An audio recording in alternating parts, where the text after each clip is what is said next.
Praise the lord. ప్రభువైన యేసుక్రీస్తు నామములో మీ అందరికీ ఉదయకాలపు శుభాలు తెలియజేయుచున్నాను.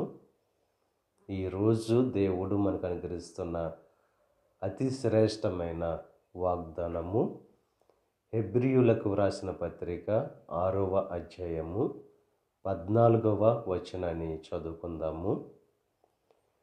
నిశ్చయముగా నేను నిన్ను ఆశీర్వదింతును, నిశ్చయముగా నిన్ను విస్తరింపజేయుతును. అతి శ్రేష్టమైన వాగ్దానం ఈరోజు దేవుడు మనకు అనుగ్రహిస్తున్నారు.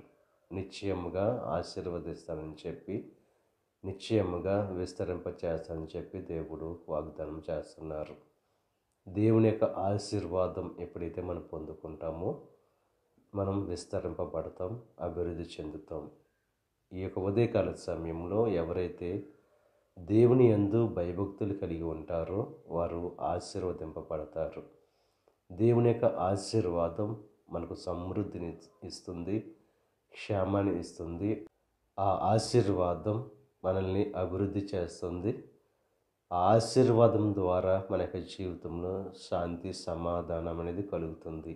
ఈ ఉదయకాల సమయంలో దేవుని యందు భయభక్తులు కలిగిన వారుగా ఉంటూ దేవుని యొక్క ఆశీర్వాదాన్ని పొందుకోవలసిందిగా ప్రభు పేరట మిమ్మల్ని కోరుచున్నాను. దేవుడు మిమ్మల్ని ఆశీర్వదించి మిమ్మల్ని విస్తరింపచేయును గాక.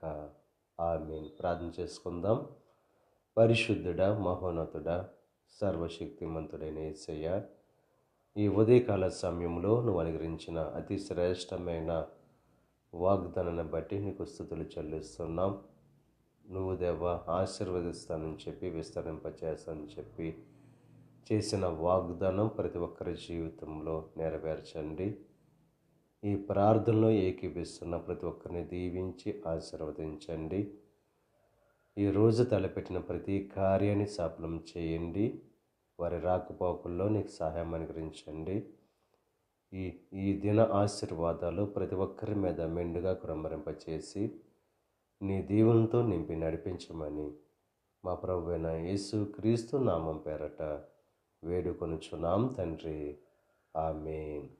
తండ్రి, కుమార, పరిశుద్ధాత్మ త్రియేక దేవుని యొక్క కృప సదాకాలం మనకు తోడై ఉండి దేవుని యొక్క దీవెనలు, ఆశీర్వాదాలతో నింపి నడిపించును గాక. ఆమేన్.